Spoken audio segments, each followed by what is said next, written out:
Sucesso não ocorre por acaso. É simples, mas não é fácil. O que eu vou discutir com você hoje é a diferença que faz a diferença entre um indivíduo bem-sucedido e um indivíduo que batalha e não consegue o que quer na vida. Para fazermos isso, eu vou começar definindo o que é sucesso. Sucesso é conseguir o que você quer, o que é diferente de felicidade. Felicidade é querer o que você conseguiu. Para você ser feliz, você não precisa de mais nada. É só aceitar o que você tem. Isso não lhe impede de continuar almejando outras coisas na vida. Só que, infelizmente, as pessoas, de um modo geral, confundem sucesso com felicidade. E a história vai mais ou menos assim. Quando eu crescer, quando eu passar no vestibular, quando eu me casar, quando eu me divorciar. E o indivíduo passa pela vida igual um gato passa por um telhado de zinco quente. Só sente o calorzinho. Nesse programa, eu não vou lhe ensinar a ser feliz. É só você aceitar o que você tem. Mas eu vou lhe ensinar como conseguir o que você quer. E isto é uma ciência. Do mesmo modo que você aprende física, do mesmo modo que você aprende química, você aprende a ser bem-sucedido na vida. Para ser bem-sucedido na vida é muito fácil. É fazer o que precisa ser feito. Então nós vamos fazer o seguinte, nós vamos analisar aqueles indivíduos bem-sucedidos e descobrir quais as características desses indivíduos que fazem a diferença. E vamos incorporar isso no seu cérebro. E com isso você terá a chance também de ser bem-sucedido. Viveu nos Estados Unidos um indivíduo de nome Andrew Carnegie. O senhor Andrew Carnegie nasceu na Escócia. Ele era, na época dele, provavelmente o homem mais rico do mundo. Ele trabalhava no mundo do aço. Um dia, Andrew Carnegie, em uma das suas reflexões, ele teve um insight. Ele teve uma ideia. Ele disse, um dia eu vou morrer como todos nós morremos. Eu vou deixar muito dinheiro para o mundo, como de fato ele deixou. Ele deixou o dinheiro que construiu o Carnegie Hall em Manhattan, em Nova York. Ele deixou o dinheiro por construir a Carnegie Mellon University nos Estados Unidos. Mas ele disse, eu gostaria de deixar mais do que dinheiro. Eu gostaria de deixar essa habilidade que eu tenho, de tudo que eu coloco a mão, vira ouro. E ele então resolveu criar o que se chama a ciência do sucesso. E ele começou a procurar alguém que estivesse disposto a trabalhar com ele nesse projeto por 25 anos. Uma noite ele estava numa festa e ele conheceu um jovem de 19 anos de idade, de nome Napoleon Hill. E ele ficou impressionado com a inteligência desse jovem. E ele propôs a este jovem fazer esse trabalho de 25 anos, desenvolvendo a ciência do sucesso. Napoleon Hill foi para casa, pensou no assunto, avaliou, voltou e disse, eu aceito. Então Napoleon Hill, durante 25 anos, fez um estudo do que era sucesso. Ele teve a oportunidade de entrevistar 16 mil pessoas. Das 16 mil pessoas que ele entrevistou, 1.000 eram milionários. Dos 1.000 milionários, ele selecionou 500, que além de terem dinheiro, tinham paz de espírito, boa vida familiar, boa saúde, etc. E ele analisou profundamente as características desses 500 milionários e comparou com o resto. E ele descobriu que existiam 6 características principais que faziam uma diferença. E essas características são uma boa autoestima, uma boa habilidade de se comunicar, uma boa habilidade de estabelecer metas, de saber o que você quer, uma atitude positiva, uma dedicação ao trabalho e uma ambição sadia.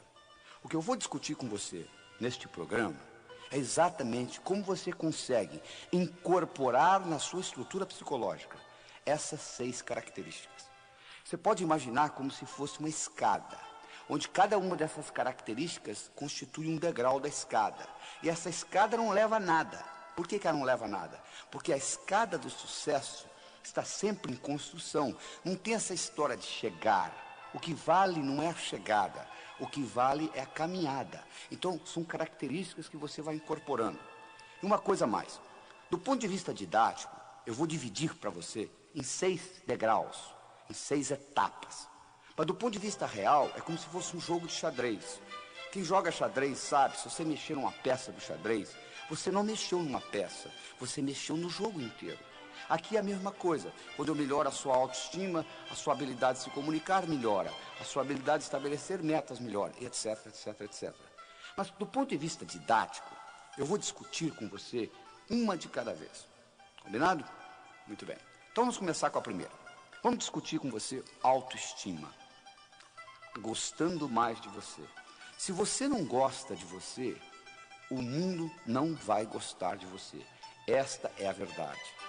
Infelizmente, do modo como nós somos criados, com as repreensões que nós recebemos na infância, estudos feitos mostrando que colocando microgravadores em crianças de 4 anos de idade, para cada elogio eles recebem 9 repreensões. A psicologia moderna mostra que para cada repreensão ser anulada do seu cérebro, você precisa de 7 elogios. E para cada elogio você recebe 9 repreensões durante a sua infância. Imagina o que vai acontecendo com a sua autoestima. Não só isso, você escuta muito não. Até a idade de 8 anos você escuta 100 mil nãos. Não faça isso, não faça aquilo, não faça aquilo, não faça aquilo. Que às vezes naquela época é importante, mas que depois, mais tarde, não tem significado nenhum. Mas você carrega aquilo com você. Conclusão, você chega à idade adulta com a autoestima lesada. Como você tem que continuar vivendo, o que você faz? Você arruma um mecanismo de compensação. Você cria uma máscara. Só que toda compensação traz deformação. Então você termina deformado psicologicamente de uma forma ou de outra. Então o que nós mostramos que a primeira coisa que você tem que fazer é aprender a gostar de você. Você tem que melhorar a sua autoestima. O seu desempenho nunca será maior do que a sua autoimagem. Então, à medida que você melhora a sua autoimagem, você melhora o seu desempenho, tanto pessoal quanto profissional. O bonito disso tudo é que essa autoestima, ela foi codificada no seu cérebro linguisticamente. E do mesmo modo que ela foi codificada linguisticamente, ela pode ser descodificada linguisticamente. Ou seja, você não precisa morrer com a autoestima que você tem, você pode melhorá-la. E você melhora essa autoestima entendendo como que essa autoestima é estruturada em você. O cérebro tem 10 bilhões de células, 100 trilhões de conexões nervosas. E é dividido basicamente em 2 partes, esquerda e direita. O cérebro esquerdo tem funções diferentes do cérebro direito. E existe uma estrutura que liga um hemisfério ao outro. O que acontece é que os indivíduos, de um modo geral, costumam usar muito uma parte do cérebro sem usar a outra. E se você não tiver acesso ao seu hemisfério direito, vai ficar muito difícil você recodificar a sua autoestima, porque ela está ligada ao que nós chamamos na neuroanatomia de sistema límbico. Então eu vou mostrar para você como que você entra nesse hemisfério direito e você consegue melhorar a sua autoestima. Um passarinho para voar precisa de 2 asas. Você nunca vai ver um passarinho voando com a asa só. O indivíduo, para ser bem sucedido, ele tem que aprender a trabalhar com as 2 partes do cérebro, o hemisfério esquerdo e o hemisfério direito. O hemisfério esquerdo, ele é verbal, ele é lógico, ele é matemático, ele é digital, ele é objetivo. O hemisfério direito, ele é holístico, ele é não verbal, ele é emocional, ele é global. O hemisfério esquerdo ele consegue ver a árvore, mas ele não consegue ver a floresta. O hemisfério direito ele consegue ver a floresta, mas ele não consegue ver a árvore. Então você precisa trabalhar com os 2. Enquanto você aprende a trabalhar com esses 2, que infelizmente na escola você não aprendeu, porque a educação no mundo ocidental é orientada predominantemente para o hemisfério esquerdo, então você tem pouco acesso ao hemisfério direito, e 99% do seu poder está a nível inconsciente, porque o hemisfério esquerdo é apenas a ponta do iceberg. Porque o poder, 99%, está no hemisfério direito, está a nível inconsciente. Se você não tem acesso a isso, você não tem acesso a uma grande parte do seu poder pessoal como ser humano. E além disso, você não consegue recodificar coisas que você codificou na infância. Então eu vou lhe mostrar como isso funciona e como você consegue penetrar nesse hemisfério direito e fazer uma modificação nessa estruturação. E com isso, a sua autoestima vai mudar. No momento que a sua autoestima mudar, o seu desempenho vai mudar, ou seja, você vai melhorar o seu dia a dia. E com isso a sua vida vai melhorar. Então vamos trabalhar nisso. Primeira coisa que você tem que entender é o seguinte: você, para entrar no hemisfério direito, os seus músculos têm que estar relaxados. Você não consegue entrar no hemisfério direito com a musculatura contraída. Então você tem que aprender um processo de relaxamento. Nem que seja um relaxamento de 3, 4 minutos. Mas você tem que aprender a dar uma desligada. As grandes ideias no mundo vieram do hemisfério direito. Como que o Einstein descobriu a teoria da relatividade? Ele estava deitado numa rede e de repente ele se imaginou viajando num raio de luz e descobriu a teoria da relatividade. Como que Arquimedes descobriu o princípio de Arquimedes? Ele estava deitado numa banheira, tomando banho, e de repente a ideia veio, e ele correndo nu na rua, eureka, eureka, eureka, achei, achei, achei. Porque o jeito como Arquimedes descobriu o princípio de Arquimedes é porque ele trabalhava com um rei, e o rei deu a ele a incumbência de descobrir se a coroa que o rei tinha ganho de presente era uma coroa totalmente de ouro, ou se tinha prata misturada, mas ele tinha que descobrir isso sem destruir a coroa. E ele levou essa ideia para a banheira, ele tomando banho, de repente ele descobriu como que ele conseguiria fazer isso sem destruir a coroa. E daí veio o princípio de Arquimedes. Mas o que eu estou querendo dizer é o seguinte: as grandes ideias vêm desse hemisfério direito. E você geralmente tem que estar num processo de relaxamento para que você penetre nessa parte do seu inconsciente que representa 99% do seu poder. Às vezes, em momentos de dificuldade na sua vida, você já entrou nisso. Tem um caso interessante que eles contam de uma senhora que dirigia numa estrada do Texas. Ela dirigia uma picape e a picape furou o pneu. E ela foi trocar o pneu da picape. E nisso que ela estava trocando o pneu, o macaco desceu de novo. Só que ela não percebeu, ela tinha um filho de 4 anos de idade, que saiu da cabine e entrou debaixo da picape. Na hora que o macaco enguiçou, o menino ficou preso debaixo da picape. Ela foi lá e levantou essa caminhonete. Ela com 50 quilos. Mas de onde que vem essa força? Vem do inconsciente. Do mesmo modo que essa força física foi gerada dessa parte do cérebro, nessa situação difícil, existe uma força mental também que vem do inconsciente, que você consegue despertá-la. Uma outra técnica importantíssima para você desenvolver a sua autoestima é a habilidade de visualização. Você ter essa habilidade de visualizar as coisas. Uma visualização bem feita, o cérebro não sabe se aquilo realmente aconteceu ou você só pensou. Eles fizeram um estudo na Universidade de Yale, no estado de Connecticut, nos Estados Unidos, onde eles pegaram um grupo de 30 estudantes, dividiram em 3 grupos, A, B, C, mas antes de dividir em grupos, eles pegaram os 30 estudantes, deram 10 balas, uma pistola para cada um, colocaram um alvo e cada um deu 10 tiros. E eles marcaram o placar. Depois, aleatoriamente, eles dividiram os estudantes em 3 grupos, A, B e C. O grupo A viria ali 5 vezes por semana, 20 minutos por dia, durante 6 semanas, praticando atirar no alvo. O grupo B faria a mesma coisa, ou seja, 5 vezes por semana, 20 minutos por dia, durante 6 semanas, com a finalidade de ficar ali imaginando que estava atirando, só imaginando, não tinha revólver na mão não. O terceiro grupo viria ali e ficaria ao mesmo tempo conversando, batendo papo.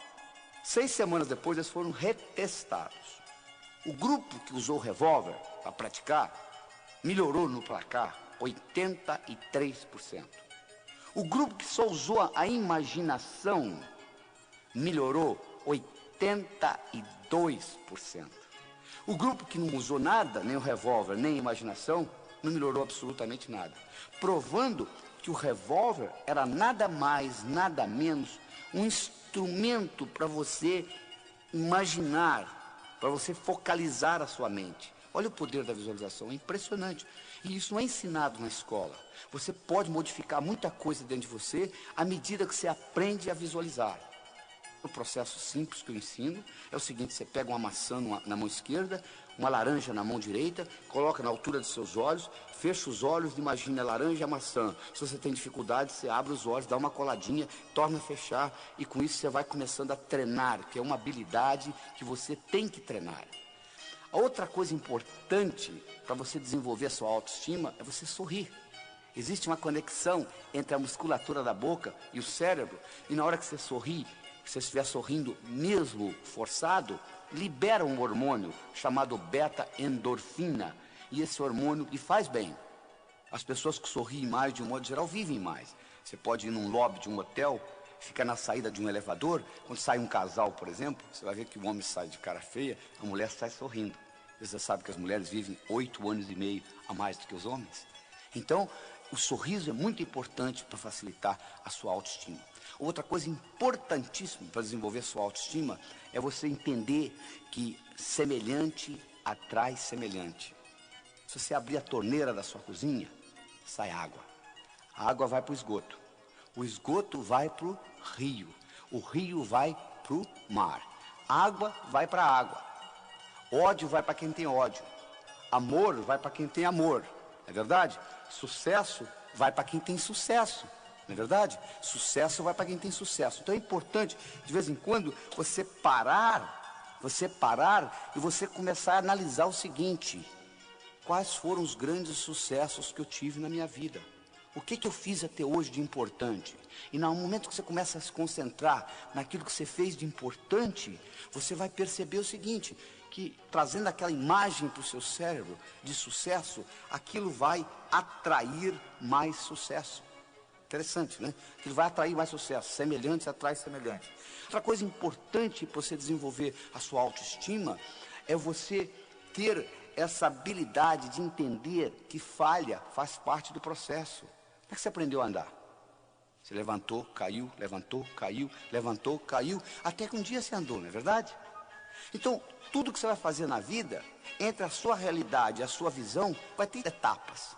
Essas etapas, às vezes você não vai fazê-las certas da primeira vez. Mas não existe o errado, existem etapas. Conta-se que uma vez um amigo do Thomas Edison estava conversando com ele e disse: "Ô Thomas, eu não entendo o que você faz. Você já testou 10.000 substâncias e elas não funcionaram para você criar essa lâmpada incandescente que você está criando. Por que você não desiste? Já errou 10.000 vezes." Thomas Edison disse: "Não, você está enganado. Eu não errei 10.000 vezes. Eu excluí 10.000 coisas que não funcionam. Ou seja, eu usei isso como etapa." A outra coisa importante para você desenvolver a sua autoestima é você ter a habilidade de doar-se. Fazer coisa independente de dinheiro. Fazer coisa pelo prazer de fazê-la. Eu não tenho nada contra o dinheiro. Eu trabalho nisso, com livro de prosperidade, etc. Mas eu acho que você tem que fazer as coisas na vida, às vezes, independente do interesse financeiro. Só pelo prazer de manifestar aquilo no universo. E aquilo lhe dá uma satisfação tão grande que você desenvolve a sua autoimagem com isso. Outra característica importante do desenvolvimento da autoestima é o seguinte: se você vive em terreiro de peru, não espere voar com águias. É verdade? Se você vive em terreiro de peru, não espere voar com águias. Se os seus amigos são amigos negativos, que puxam você para baixo, é muito difícil você deslanchar na vida. Já é difícil nadar contra a correnteza, principalmente com um peso no pescoço. Então é importante você entender que você tem que procurar amizades de pessoas do seu nível ou melhor do que você. Porque você terá espelho, você terá pessoas para você modelar, imitar e, consequentemente, crescer. Se você se liga a indivíduos que estão pior do que você, o que vai acontecer é que vão puxar você para baixo. Então, se você vive em terreiro de peru, é muito difícil você aprender a voar com águias. E, finalmente, uma característica importante na autoestima são as suas qualidades. Você tem que sempre focalizar naquilo que você é bom e não naquilo que você é ruim. Se você tem 1,70 m, você nunca vai ser um excelente jogador de basquete. Por mais que você pratique, você pode praticar 24 horas por dia, 365 dias por ano. Você nunca vai ser um excelente jogador de basquete. Por quê? Sua altura, tendo 1,70 m, não é uma qualidade para jogar basquete. Você tem que procurar aquilo que você é bom e você capitaliza naquilo que você é bom. São Tomé dizia o seguinte: eu preciso ver para crer. Na minha opinião, São Tomé estava um pouquinho enganado. Eu acho que você precisa crer para ver. Tudo que aconteceu de importante no universo, todas as descobertas importantes, elas ocorreram antes de quem inventou vê-las. Ele viu primeiro na mente.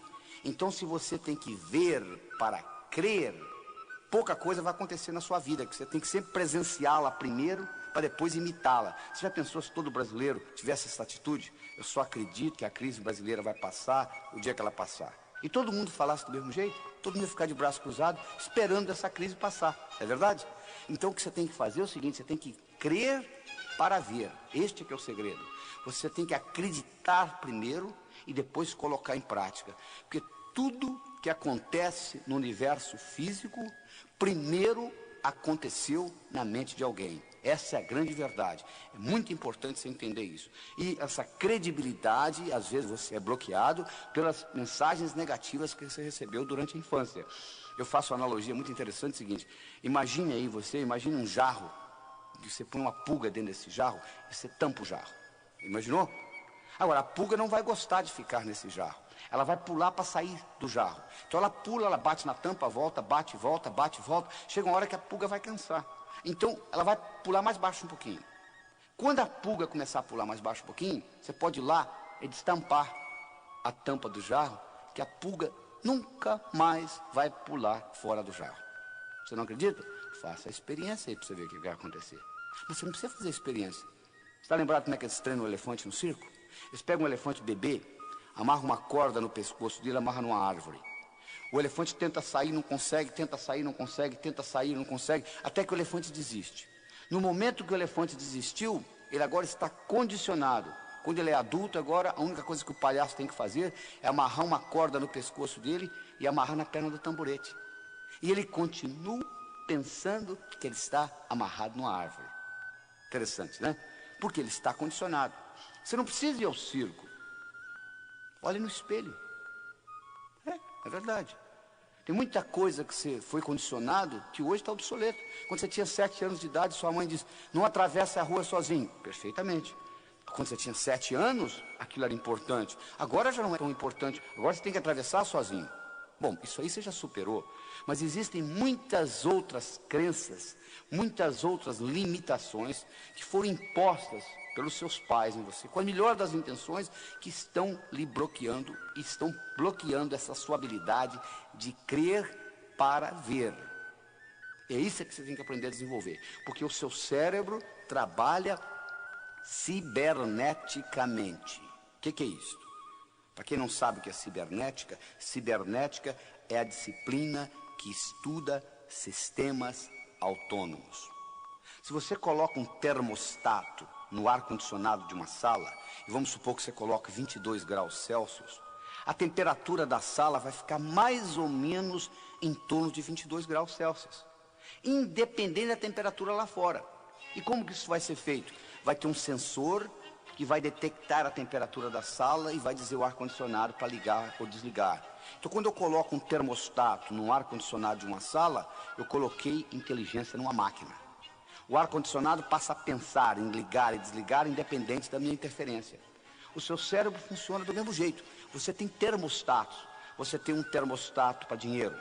Você tem um termostato para saúde. Você tem um termostato para amizades. Você tem um termostato para vida profissional. Você tem um termostato para vida familiar. E você vai obter no seu dia a dia mais ou menos aquilo que você tem no seu termostato. Você quer mudar o seu dia a dia? Mude o seu termostato. Eu tenho uma história interessante do indivíduo, uma história verdadeira nos Estados Unidos. O indivíduo era um corretor de imóveis. Ele vendia imóveis. Era um brilhante, um cara de boa aparência, boa inteligência, boa educação, boa comunicação, conhecia o assunto. Mas, infelizmente, quando chegava no fim do ano, ele juntava o que ele tinha ganho, ele faturava $30 mil por ano, que nos Estados Unidos não é muita coisa. E ninguém conseguia entender, o cara tão brilhante na profissão dele, como ele conseguia ganhar só $30 mil por ano? Um dia ele foi hipnotizado, e durante a hipnose, descobriu-se que quando ele tinha 7 anos de idade, o pai dele tinha falecido. E a companhia para a qual o pai trabalhava teve uma festa, uma cerimônia, onde ele e a mãe foram convidados. E nessa cerimônia, o presidente da companhia fez um discurso e homenageou o falecido pai dele, dizendo o quanto que tinha sido trabalhador, honesto, dedicado. E chamou ele e a mãe ao palco e deu para eles um envelope. E a mãe abriu o envelope e dentro do envelope tinha um cheque de $30 mil, que correspondia ao seguro de vida do pai.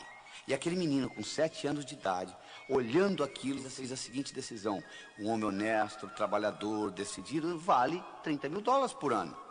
Só que ele completou por ano.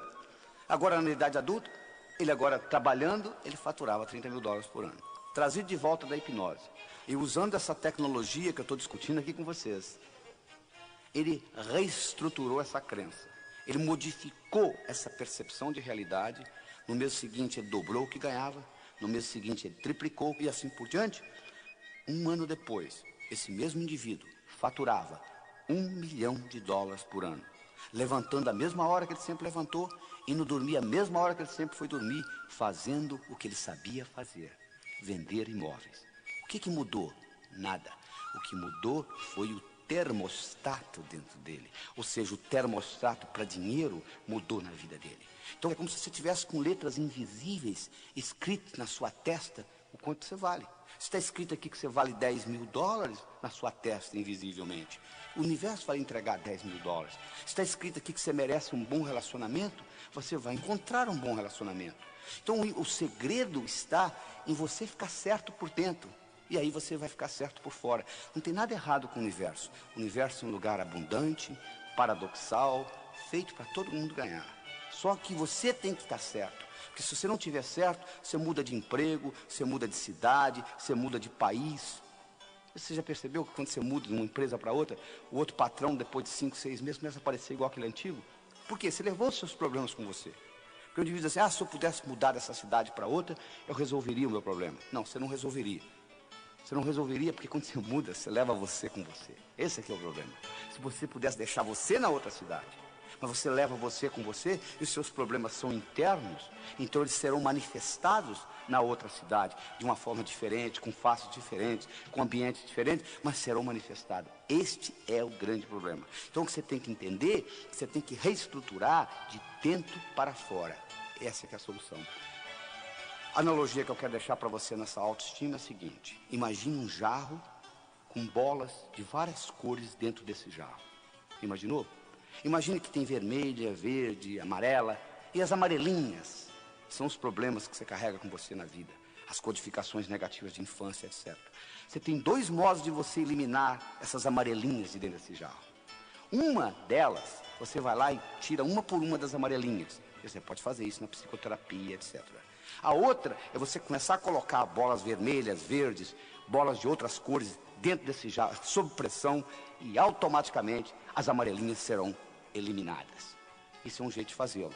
Então comece a fazer planos, comece a estudar o que você quer fazer diferente, comece a valorizar mais o seu trabalho, valorizar mais a sua autoimagem, e com isso você vai notar que à medida que a sua autoimagem melhora, o seu desempenho melhora. Então esta é a primeira das 6 características importantes. Comunicação. Comunicação é fundamental em você conseguir o que você quer. Qual o valor de uma moeda de ouro no fundo do Oceano Atlântico, onde ninguém consegue chegar lá? Vale nada, não é verdade? O que adianta você ter conhecimento na sua cabeça se você não consegue se expressar? Não resolve absolutamente nada. Comunicação é uma habilidade essencial na sua vida pessoal e profissional. Deixa eu lhe perguntar uma coisa. O quanto de comunicação você aprendeu na escola? Praticamente nada, né? O que você sabe de comunicação, você aprendeu por autodidatismo ou por osmose. Ninguém nunca lhe ensinou como que o cérebro se comunica. Não é verdade? E é essencial para você entender isto. Então nós vamos discutir com você como que você consegue aumentar o que eu chamo a sua inteligência interpessoal. Como que você faz isso? Primeiro, você é julgado na vida por 4 coisas: o que você faz, a sua aparência, o que você diz e como você diz o que você diz. O que você faz? Como é que você descreve a sua profissão? Se você não valorizar o que você faz, o mundo não vai valorizar, isso eu posso lhe garantir. Às vezes o sujeito reclama assim, porque o meu patrão não me dá o valor que eu mereço. Você se dá. Você valoriza o trabalho seu? A valorização tem que começar com autovalorização. Ou seja, primeiro você tem que gostar do seu trabalho, você tem que valorizá-lo, você tem que aprender a descrevê-lo de uma forma atraente. A história que eu conto é o seguinte: você pega 2 pedreiros, um trabalhando ao lado do outro. Você pergunta para um pedreiro, o que você faz na vida? Ele diz, eu sou pedreiro, eu coloco um tijolo em cima do outro, um tijolo em cima do outro. Você pega o outro indivíduo que também é pedreiro, que está sentado ao lado dele, e você pergunta, o que você faz na vida? Eu sou pedreiro, eu estou construindo a Catedral de Notre Dame, que vai ficar para a posteridade. Olha que interessante. Os 2 fazem a mesma coisa, colocam um tijolo em cima do outro. Um está vendo a profissão dele como colocar um tijolo em cima do outro. O outro tem uma perspectiva muito maior. Ele tem a sensação que ele está construindo uma coisa que vai ficar para a posteridade. Então, a pergunta para você que eu tenho é o seguinte: o quanto que você valoriza o seu trabalho? Não interessa a sua profissão, o seu trabalho é importante. A segunda coisa que você vai ser julgado é pela sua aparência. Você já imaginou se você encontrasse um indivíduo, se fosse num curso, fazer um curso sobre sucesso, e você encontrasse lá um indivíduo de jeans, furado no joelho, tênis desamarrado, camiseta, uma tatuagem no braço, mascando chiclete? Você diz, poxa, mas esse é um indivíduo que vai ensinar sucesso? A aparência é fundamental. Eu digo o seguinte: se você quiser servir o exército, não apareça lá com o uniforme da Marinha. Se você quer jogar no time do Flamengo, não entre em campo com a camisa do Fluminense. Ou seja, você tem que se vestir de acordo com a mensagem que você quer passar. Eles fizeram um estudo em Nova York, no metrô de Nova York, na época que o metrô era 75 centavos. Eles pegaram um estudante, colocaram 50 centavos na mão dele e disseram o seguinte: ó, você vai ficar aqui na porta do metrô e vai abordar as pessoas do seguinte modo. Você vai dizer assim: ó, esqueci minha carteira em casa e o metrô é 75 centavos, eu tenho 50. Dá para completar 25 para ir para casa? O estudante fez isso durante 1 hora. Ganhou $6. Nada mal, né? Na segunda hora, eles colocaram uma gravata nele. Ele ganhou 18. 3 vezes mais. Os psicólogos fazendo o estudo pensaram: vai ver que, sabe o que aconteceu? Ele ganhou know-how, ele aprendeu como solicitar.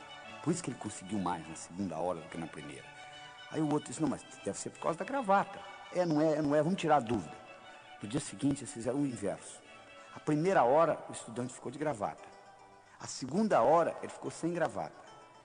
Aí, na primeira hora, ele ganhou 3 vezes mais do que a segunda.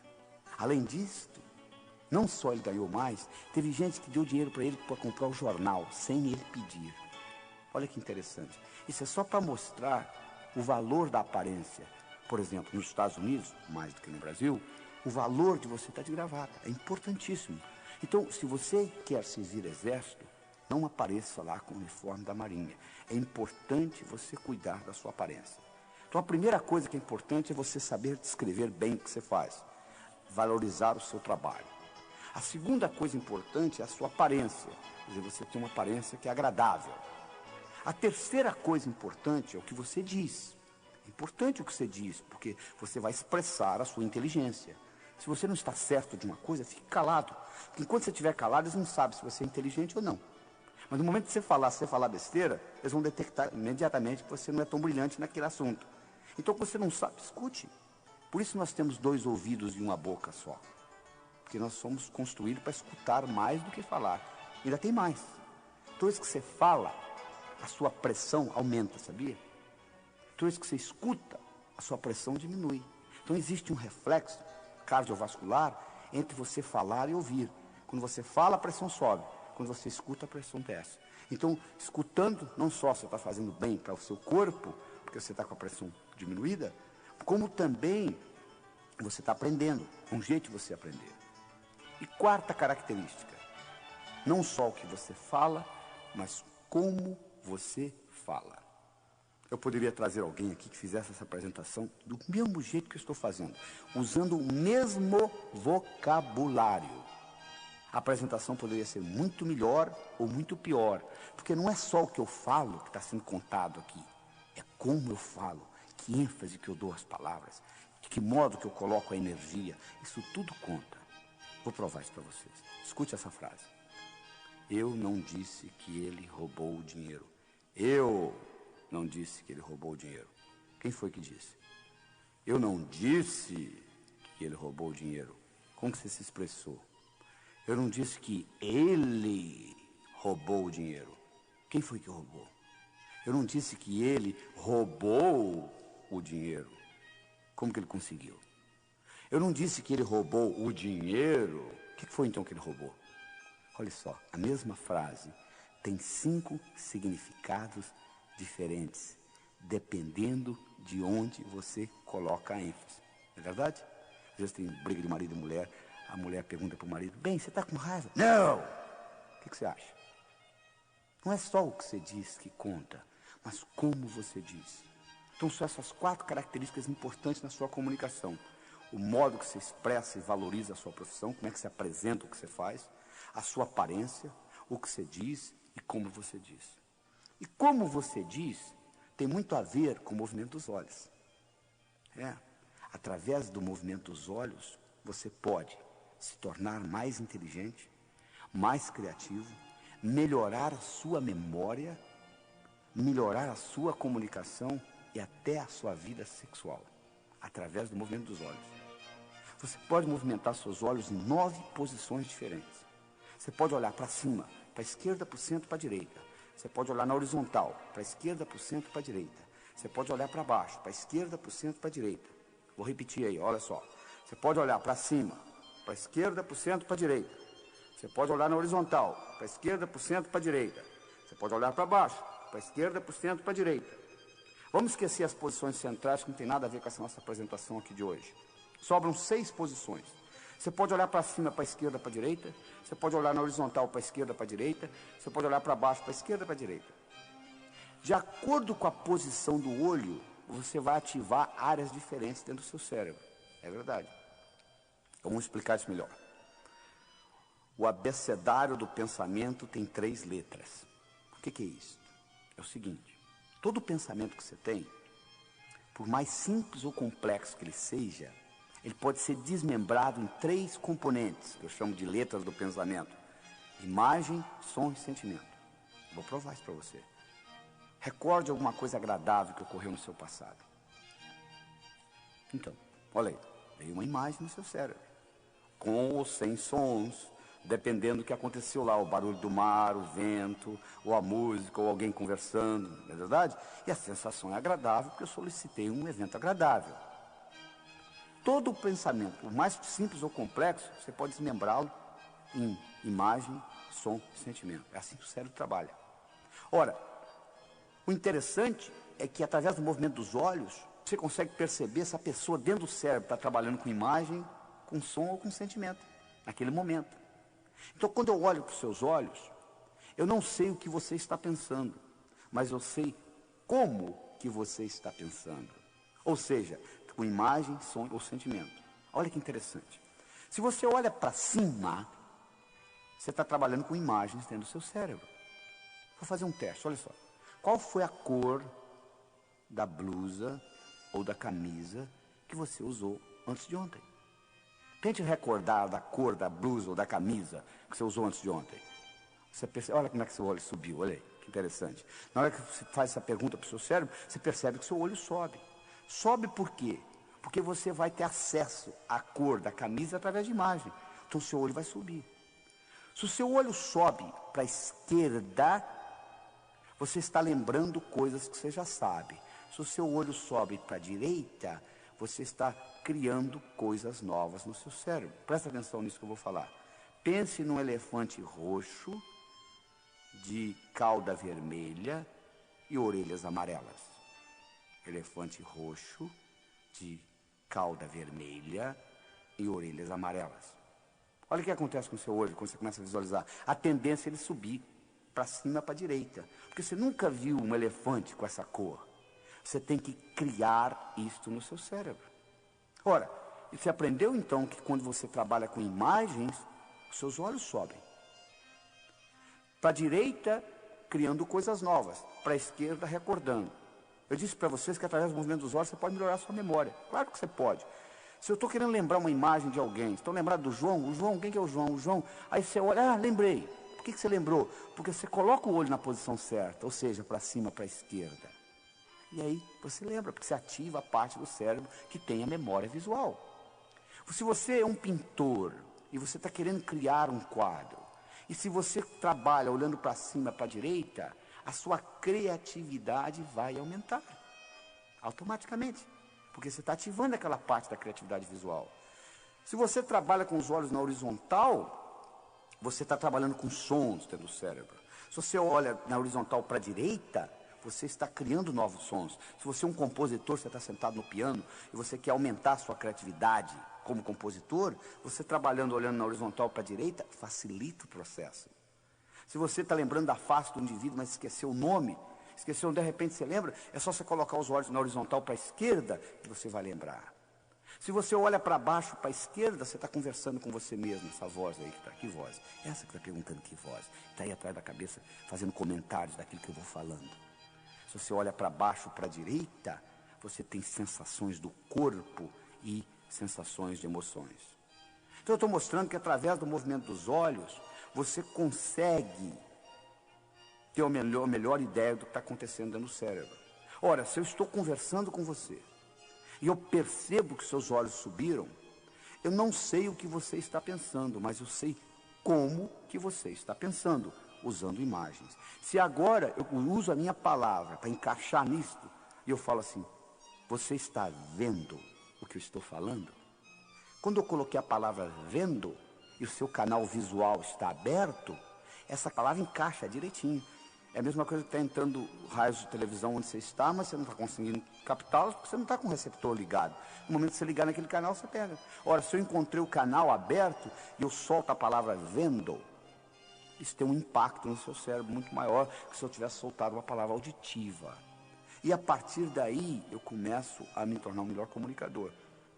Isso nós vamos discutir no outro programa, numa outra fita, da comunicação global, aumentando sua inteligência interpessoal, onde nós vamos mostrar em mais detalhes como que se aumenta isso. Mas o que eu quero mostrar aqui é que para você ser bem sucedido, você tem que melhorar a sua habilidade de se comunicar. E isso não foi ensinado na escola, entende? O que você aprendeu de comunicação, você aprendeu por intuição, por osmose, copiando os outros. Mas o que eu estou lhe mostrando aqui é que o cérebro tem um mecanismo de se comunicar. E no momento que você aprende isso, a sua habilidade, o seu poder pessoal aumenta e o que você tem para conseguir na vida muda. Então é muito importante você entender que comunicação é fundamental, é essencial. Eu vou repetir aquilo que eu falei no começo. Qual o valor de uma moeda de ouro no fundo do Oceano Atlântico, onde ninguém chega lá? Não adianta nada. Não adianta você ter conhecimentos brilhantes dentro do seu cérebro se você não consegue se comunicar com o mundo. Não é verdade? Então é isso que está aí. Então nós já discutimos duas coisas. Duas características que fazem a diferença, não é isso? Entre os indivíduos bem-sucedidos e aqueles que batalham, não conseguem o que é na vida. Uma delas foi a autoestima, e eu mostrei para você que você pode mudá-la. E a segunda é a comunicação. Eu estou mostrando para você também que você pode mudá-la. Você não vai num berçário e diz aquele ali vai ser um bom comunicador, aquele não vai, aquele não vai. Comunicação é programação. Então nós estamos melhorando a programação e melhorando a comunicação das pessoas através desse processo. Vamos discutir uma terceira coisa. Metas. E como que nós transformamos sonhos em metas. Tem gente que nem sonha mais, já parou de sonhar. Tem gente que sonha a vida inteira. Mas como que você consegue transformar sonhos em metas? Bom, quando você terminar de escutar essa fita, você vai fazer outra coisa, não vai? Provavelmente você já sabe o que é, não é? Agora deixa eu lhe perguntar uma coisa. O que você vai fazer com a sua vida daqui a um ano? Hein? Daqui 5 anos, daqui 10 anos, daqui 15 anos, daqui 20 anos. Sabe o que você vai dizer para mim? Não tive tempo ainda de parar para pensar. Coisa mais importante que é a sua vida, você não teve tempo de planejar, né?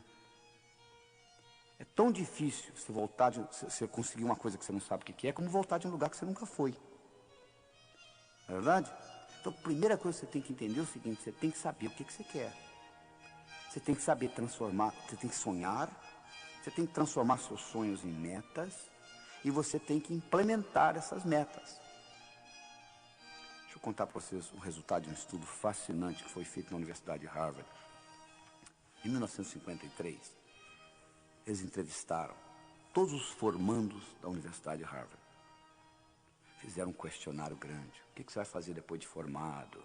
Nos primeiros 6 meses, 1 ano, 5, 10, 15, 20. A maioria não tinha a menor ideia. Uma pequena minoria tinha uma ideia. Dessa pequena minoria, uma pequena minoria ainda menor, tinha por escrito.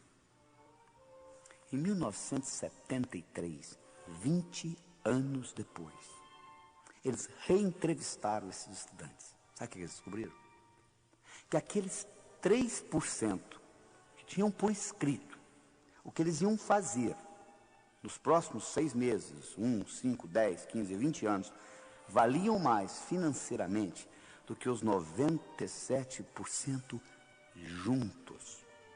Além do mais, tinham melhor vida familiar, menor número de hospitalização, etc, etc, etc. Eles ficaram fascinados com o resultado e resolveram avaliar. Vai ver que esses indivíduos são mais inteligentes. Eles foram verificar o QI era o mesmo. Vai ver que vem de raça diferente. Não, não era diferente. Vai ver que é o background, de que família que veio. Não era.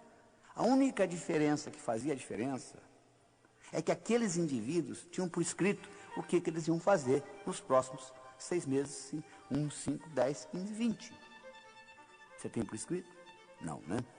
Pois é, deixa eu lhe ajudar nessa então, tá? Porque se você falhar em planejar, meu amigo, você está planejando em falhar.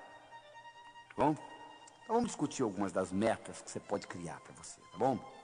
Você pode criar, por exemplo, uma meta física. É importante você ter um corpo sadio. Isso é fundamental na sua vida. Porque a mente não está só dentro do cérebro. A mente está no corpo inteiro. Não tem jeito de você ter uma mente sadia com um corpo doente. Então é importante você ter meta física. Mas tem gente que só tem meta física. Você viu um indivíduo que faz 8 horas de musculação e fica com um físico enorme andando na rua. E quando chega aos 50 anos entra em profunda depressão porque a musculatura começa a atrofiar. Ou seja, eles colocaram o ego todo no músculo. É importante você ter um corpo sadio? É. Mas você não pode colocar todos os seus ovos na mesma cesta. Porque alguém vem, carrega a cesta e leva. Então, é importante você ter meta física. Claro que é, mas não é só meta física, você tem que concentrar. É importante você ter meta financeira? Claro. Nós vivemos num mundo material. Dinheiro só não é importante para quem não precisa. Porque você precisando, ele é importante. É importante você ter dinheiro. Porque aí você vai se preocupar com coisas mais importantes na vida. Mas enquanto você não tiver dinheiro, dinheiro vai ser uma coisa importante para você. É importante você ter meta financeira. Mas você já percebeu que tem gente que só tem meta financeira? É capaz de matar os outros para ganhar dinheiro? Então, é um desequilíbrio. A terceira coisa importante é, tem gente que só tem meta espiritual. É importante você ter meta espiritual? Claro que é.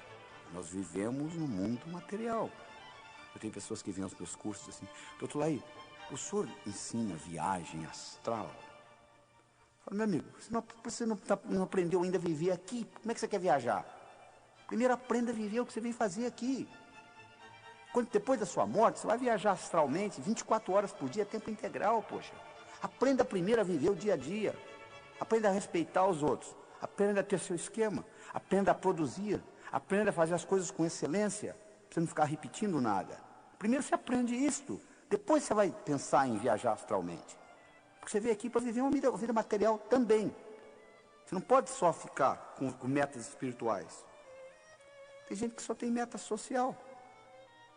Qual é a próxima festa que eu vou? Qual é a próxima festa? Qual é a próxima festa? É importante você ter uma vida social, mas se você fica só nisso que está aí, fica muito difícil. É importante você ter uma vida profissional, uma meta profissional. Fundamental. Mas se você só tem meta profissional, você infarta aos 40, não sabe por quê. Os seus filhos crescem, você nem tem oportunidade de brincar com eles. Então você tem que equilibrar tudo isso. É importante você ter uma meta familiar. Nossos filhos são muito importantes. Tão importantes quanto a gente. Nem mais, nem menos. Importante você entender isso. Nos Estados Unidos existe uma síndrome chamada síndrome do ninho vazio. O que é isso?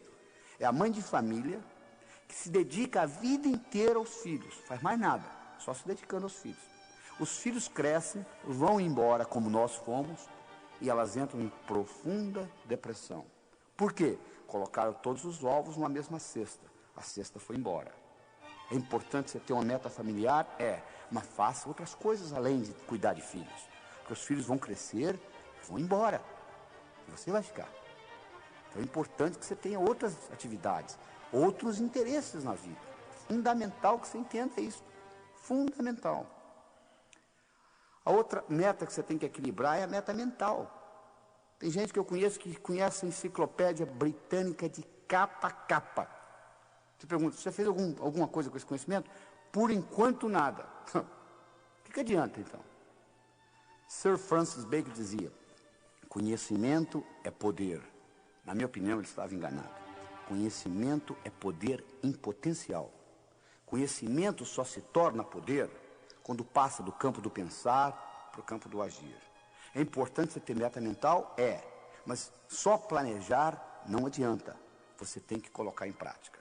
E para colocar em prática, um dos grandes segredos é o seguinte: como que eu transformo um sonho numa meta? Você, para transformar um sonho numa meta, a primeira coisa que você tem que fazer é colocar uma data. Tudo aquilo que você coloca na categoria de algum dia não vai acontecer. Aquele livro que você comprou há 4 anos atrás, que está lá na sua prateleira empoeirado, você diz assim: algum dia eu vou lê-lo. Já percebeu que você nunca achou tempo para lê-lo? Por quê? Você colocou na categoria de algum dia. O seu cérebro diz: tá bom, o dia que algum dia chegar, a gente lê. A gente vai ler. Mas acontece que não existe algum dia no calendário. Você quer que uma coisa ocorra na sua vida? Coloca uma data.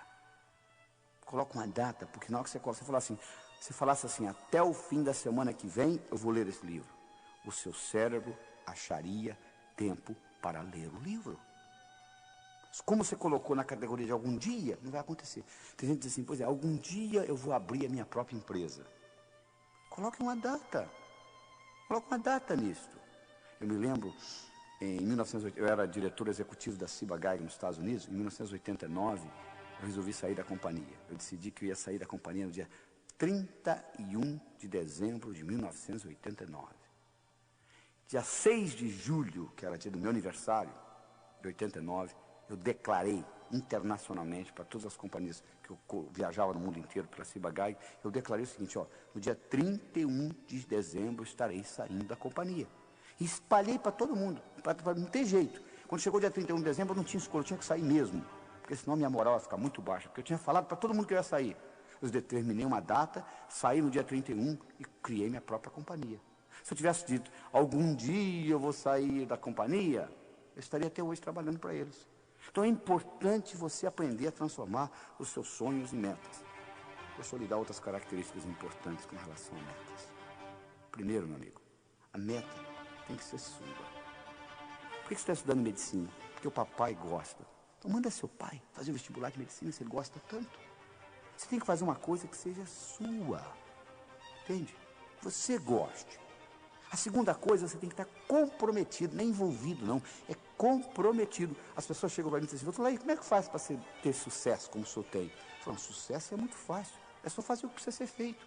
É que as pessoas não estão dispostas a fazer o que precisa ser feito. Aí não acontece nada. Nada ocorre na sua vida sem a sua participação. É muito fácil ser bem sucedido na vida, é só fazer o que precisa ser feito. Você tem que estar comprometido. Existe uma grande diferença entre comprometimento e envolvimento. Hoje de manhã, no café da manhã, eu tive presunto com ovos. A galinha que botou os ovos estava envolvida no meu café da manhã.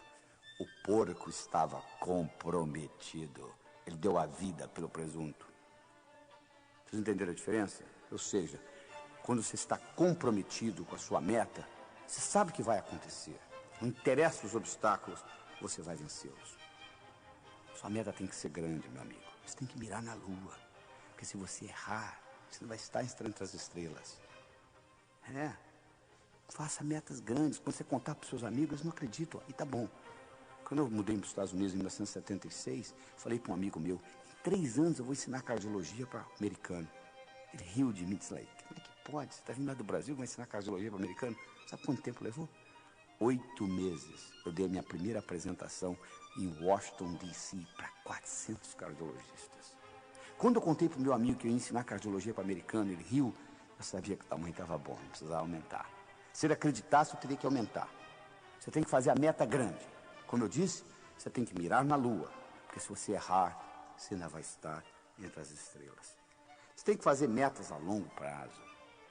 5, 10, 15, 20 anos.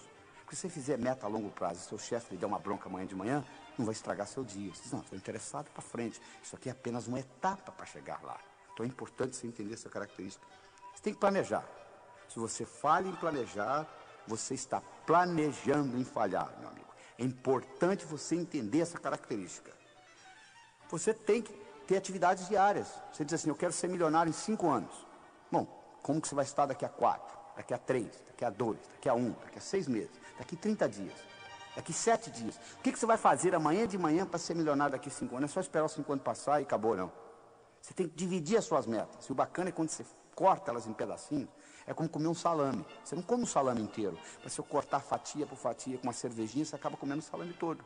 As metas é a mesma coisa. Se você vê-las como um todo, elas assustam.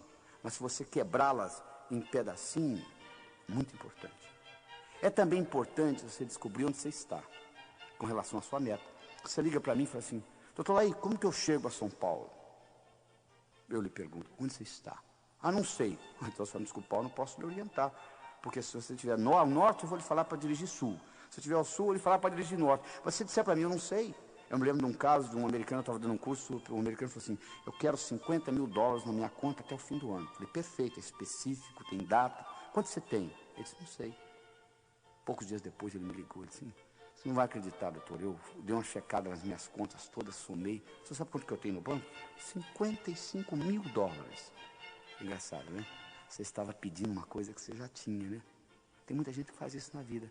Ah, se eu tivesse talento... O que você acha que é talento, meu amigo? Você acha que o pianista senta lá e começa a tocar piano? Talento é resistência na musculatura glútea. É sentar lá e praticar. Porque quanto mais você pratica, mais sortudo você fica. Então é importante você entender isso. Se você não sabe o que você quer, é muito difícil você conseguir as coisas. Tá bom? Até lá.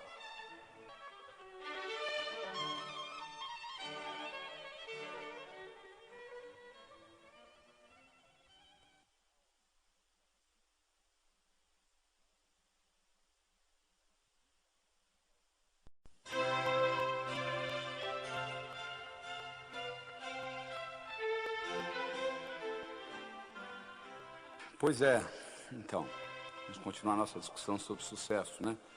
Já discutimos com vocês autoestima, discutimos comunicação e discutimos a habilidade de estabelecer metas. Muito importante, metas, né?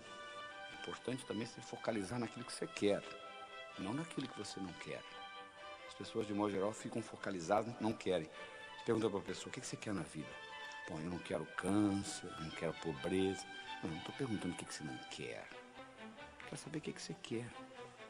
Se você se concentra naquilo que você não quer, ao invés de se concentrar naquilo que você quer, é como se você estivesse dirigindo um carro, olhando pelo retrovisor. Você sabe de onde você está vindo, mas você não sabe para onde você está indo. Vou repetir esta, tá? Se você se concentra naquilo que você não quer, ao invés de se concentrar naquilo que você quer, é como se você estivesse dirigindo um carro, olhando pelo retrovisor. Você sabe de onde você está vindo, você não sabe para onde você está indo. Esse é o problema. Muito bem. Nós agora vamos discutir a quarta característica do que Napoleon Hill encontrou naqueles 500 milionários. E essa característica é a atitude. A atitude que você tem com relação às coisas. Se eu lhe apresento um copo pela metade de água, você pode vê-lo metade cheio ou metade vazio. O copo está pela metade. Você pode enfatizar no que tem ou no que está faltando. Os indivíduos bem-sucedidos, de um modo geral, eles têm a tendência de ter o foco naquilo que tem, não naquilo que está faltando. Ou seja, eles têm uma atitude positiva. Para você entender isso bem, você tem que entender que o que conta não é o que acontece, mas sim como você responde ao que acontece. Isso é que conta. É importante você entender isso. Deixa eu dar um exemplo pessoal meu, para você entender melhor. Meu pai faleceu quando eu tinha 16 anos de idade. Ele faleceu no dia 12 de abril. Eu tenho uma filha de 11 anos, de nome Cristine, e ela nasceu no dia 12 de abril. E eu ficava naquele dilema, quando chegava o dia de aniversário dela, eu ficava naquele dilema. Eu devo ficar triste, porque é aniversário de morte do meu pai, ou devo ficar alegre, porque é aniversário de nascimento da minha filha? Eu tinha aquele dilema comigo. Um dia eu voltando do cinema com a mãe dela, e ela me perguntou, quando foi? Que mês que seu pai faleceu? Eu falei, abril. Que dia? 12. Ela falou, não é interessante? O seu pai faleceu no mesmo dia que a Cristina nasceu? Você nunca tinha falado isso? Eu falei, foi interessante. Você perdeu uma pessoa que você gostava tanto e Deus lhe entregou de volta uma pessoa que você ama tanto. Na mesma data, 12 de abril. Pum. Alguma coisa aconteceu no meu cérebro. A data não mudou. Meu pai continuou falecendo no dia 12 de abril, minha filha continuou nascendo no dia 12 de abril. Mas o modo como eu passei a interpretar o aniversário dela mudou totalmente. Então, o que conta na sua vida não é o que acontece, mas sim como você responde ao que acontece. E para você entender isso melhor, eu vou introduzir uma nova palavra no seu vocabulário. É a palavra paradigma. O que é paradigma? Paradigma é o modo como nós percebemos o mundo. É a água para o peixe. O paradigma nos explica que nós estamos dentro de uma borda e como nós somos bem-sucedidos nesses limites. Vou dar um exemplo. Se você é do sexo masculino e você vai numa piscina um domingo de manhã e tira a sua camisa, não tem nada demais você mostrar o mamilo, porque você é do sexo masculino.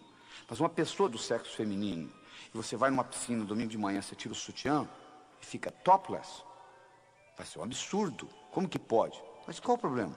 Por que o mamilo masculino pode ser mostrado e o mamilo feminino não pode? Se você vai na floresta amazônica, uma índia daquela está com o mamilo de fora, nem sabe o que é isso. É o paradigma.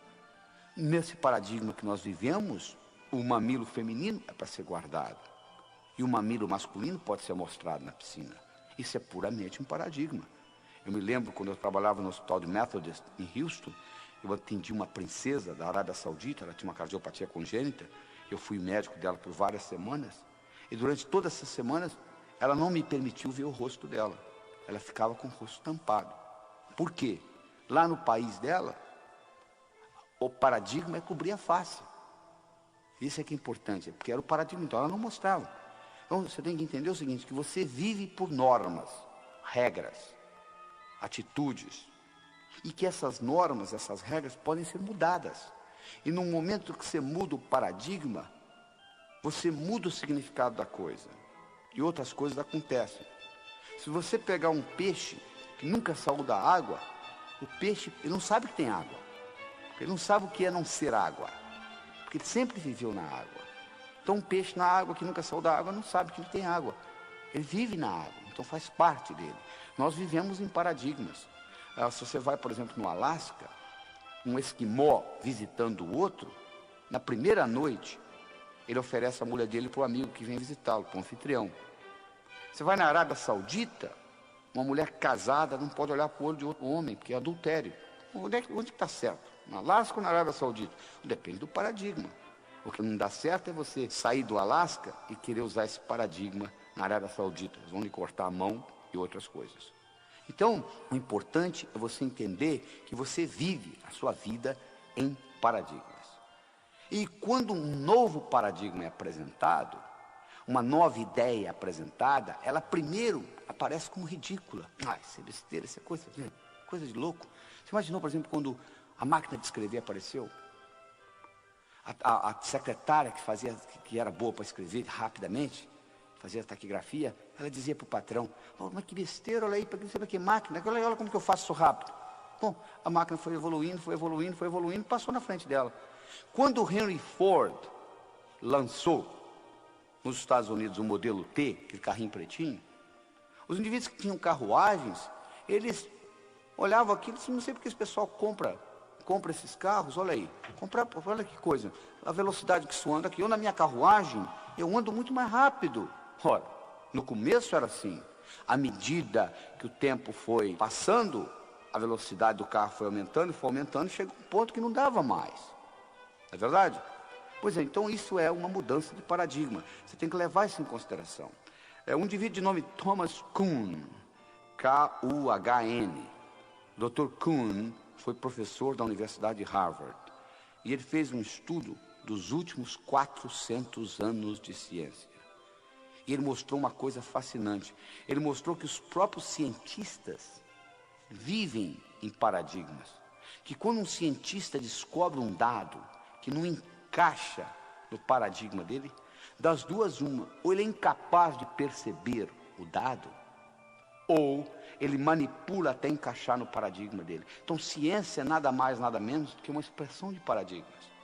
O Albert Einstein, ele nunca usou a palavra paradigma. Ele tem uma frase famosa que ele diz o seguinte, Os problemas importantes não podem ser resolvidos no mesmo nível de pensamento que eles foram criados. Olha que interessante.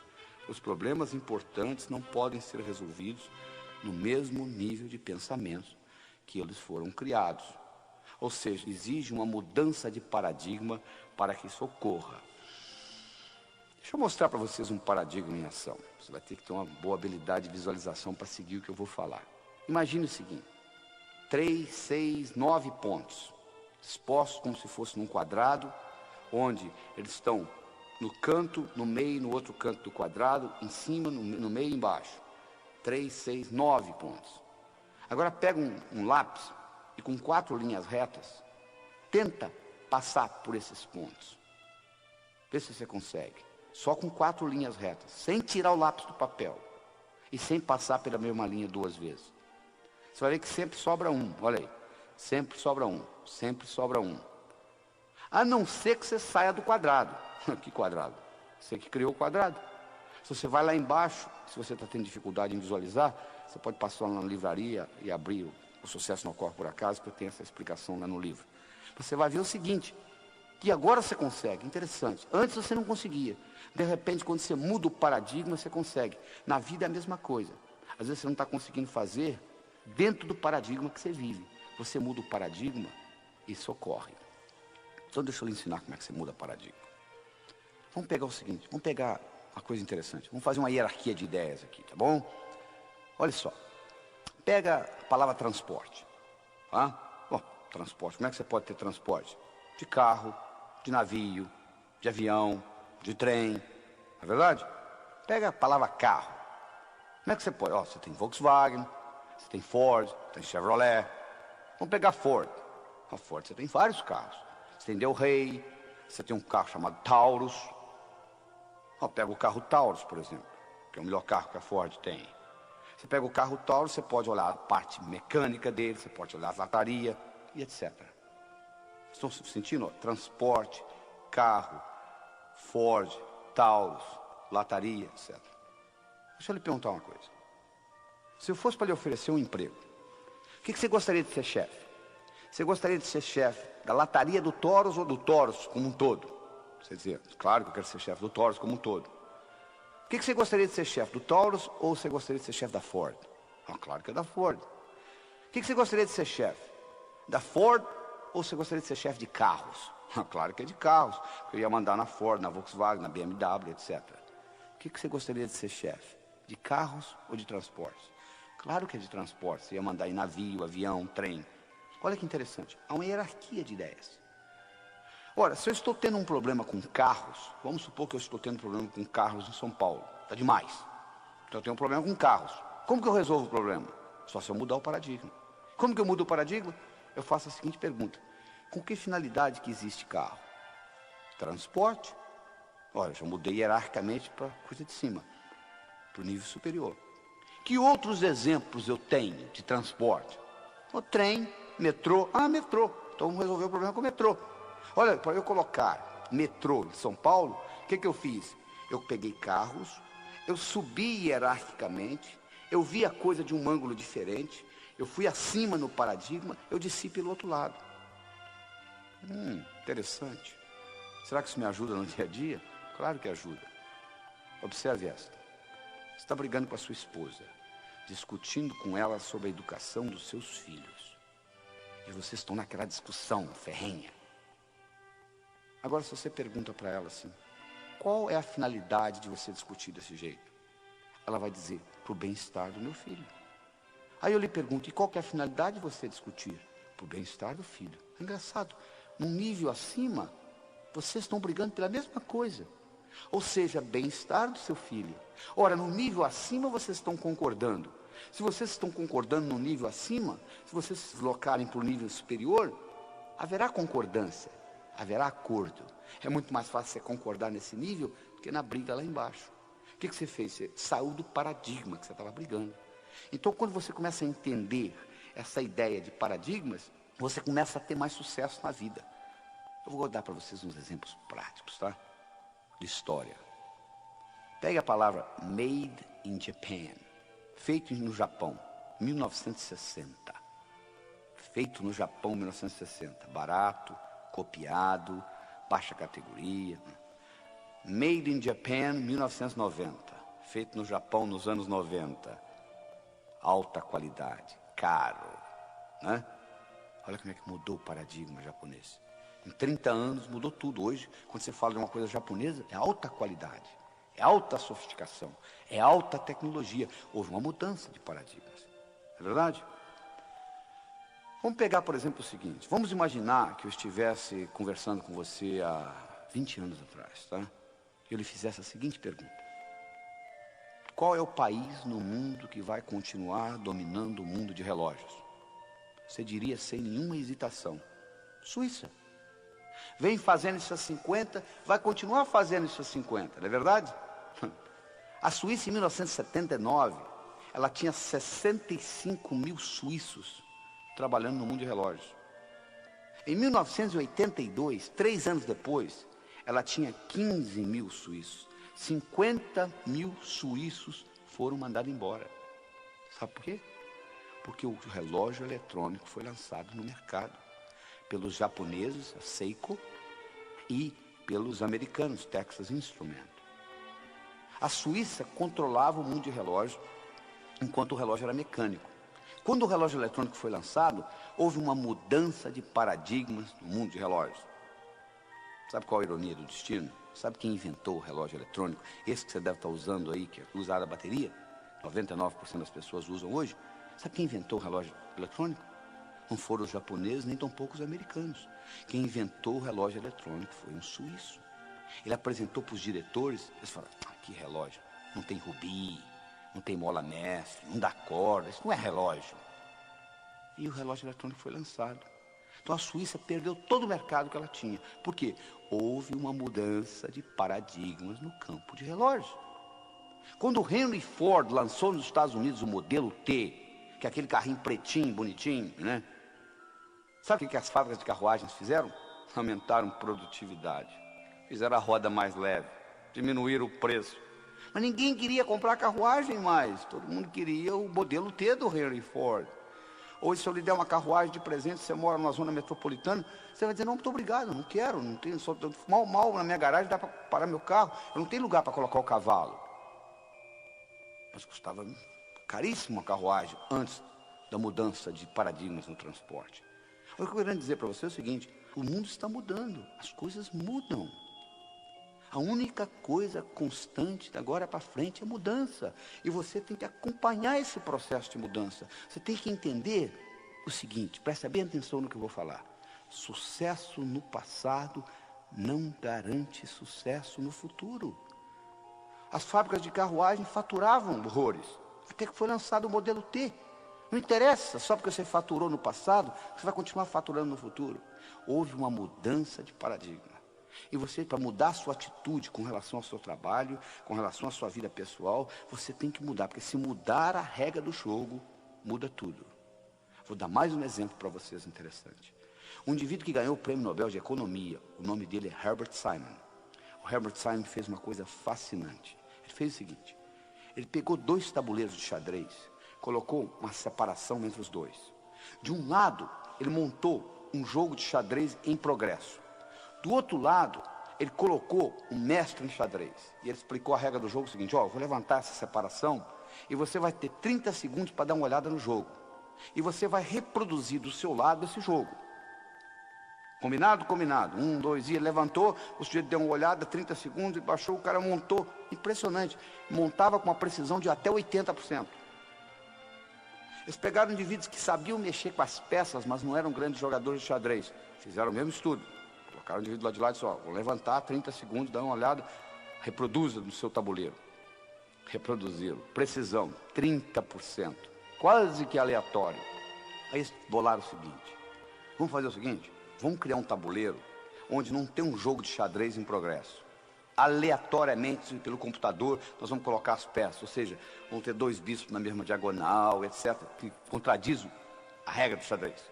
Chamaram o mestre de xadrez de novo, colocaram de lá, 1, 2, e levantaram, fecharam. Chamaram o indivíduo que estava começando a jogar xadrez. Sabe quem ganhou dessa vez? O principiante. Por quê?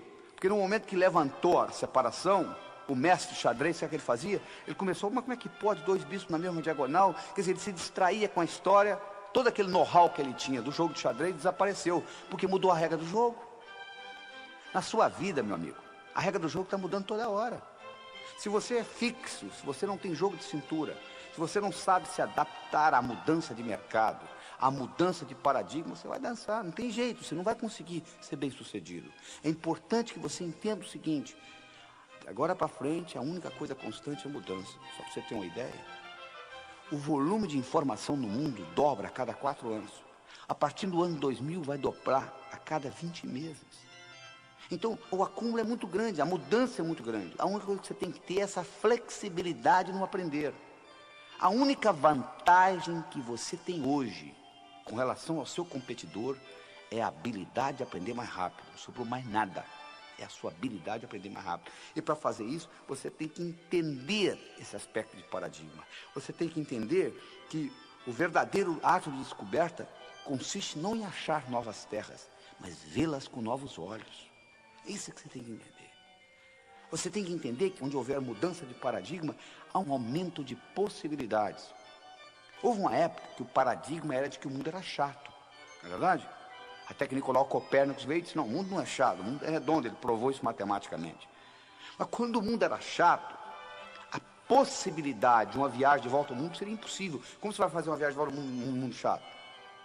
Quando o conceito mudou para o mundo redondo, a viagem de volta ao mundo, que era uma coisa impossível, passou a ser possível. Exatamente na sua vida, igualzinho. O que hoje é impossível na sua vida é impossível por causa do paradigma que você vive. Então deixa eu lhe dar uma pergunta que você vai levar para casa e vai guardar com você, que é uma das perguntas mais importantes que eu acho. É o seguinte: escreva ela num papel e coloca perto do espelho do banheiro. Quando você vai escovar dente de manhã, você olha para ela. A pergunta é a seguinte: o que hoje é impossível na minha vida, mas que se fosse possível, mudaria fundamentalmente o modo como eu vivo? Vou repetir. O que hoje é impossível na minha vida, mas que se fosse possível, mudaria fundamentalmente o modo como eu vivo. Essa pergunta vai lhe permitir desencadear novas atitudes na sua vida. E desencadeando novas atitudes, você vai incorporar novas tecnologias e novos modos de pensar. Porque Mark Twain tinha um ditado que eu acho que é fascinante, que diz o seguinte: se o único instrumento que você tem é um martelo, todo problema você pensa que é prego. Não é verdade? Tem gente que tem uma tecnologia e diz: deixa comigo que eu resolvo. Mas só tem isso, porque eu faço isso há 15 anos, porque eu tenho 15 anos de experiência nessa empresa. E eu vou analisar. Eu disse: não, meu amigo, você não tem 15 anos de experiência. Você tem 1 ano 15 vezes, é totalmente diferente. Você aprendeu no primeiro ano e repetiu 14. Para ter 15 anos de experiência, você tem que estar constantemente mudando a sua ferramenta. Se essa única ferramenta que você tem é um martelo, todo problema na empresa você vai pensar que é prego. Então é importante você entender que essa mudança de paradigma é fundamental. E nessa mudança, quando você responde essa pergunta, o que é hoje impossível na minha vida, mas que se fosse possível, mudaria fundamentalmente o modo como eu vivo, e vem a resposta, você tem que em seguida fazer uma segunda pergunta. E se eu implementasse desse jeito, como que seria? Você tem que fazer uma certa antecipação dentro da sua cabeça. Olha só, você vai concordar comigo. Se você anda, você tem que ver metros na sua frente, senão você bate. Se você dirige um carro, você tem que ver quarteirões na sua frente, senão você bate. Você está dirigindo um carro a 70 km por hora, passa uma pessoa correndo na frente, não dá tempo de você parar. Se você pilota um avião a 1000 km por hora, você tem que ver milhas na sua frente, senão você bate. Se aparecer um obstáculo a 500 metros, você já bateu. Conclusão: quanto maior é a velocidade que você se locomove, maior tem que ser a sua habilidade de antecipar o futuro. E hoje nós vivemos numa velocidade muito grande. Então a sua habilidade de antecipar o futuro é fundamental. E essa pergunta que eu estou lhe dando lhe ajuda a ser um explorador do futuro. Você começa a explorar o que vai vir para frente. O que hoje é impossível na minha vida, mas que se fosse possível, mudaria fundamentalmente o modo como eu vivo. E correspondido a essa pergunta, você faz a segunda: e se? E você tem que estar disposto a constantemente se achar obsoleto. Porque toda mudança requer que você aprenda de novo. Quando os suíços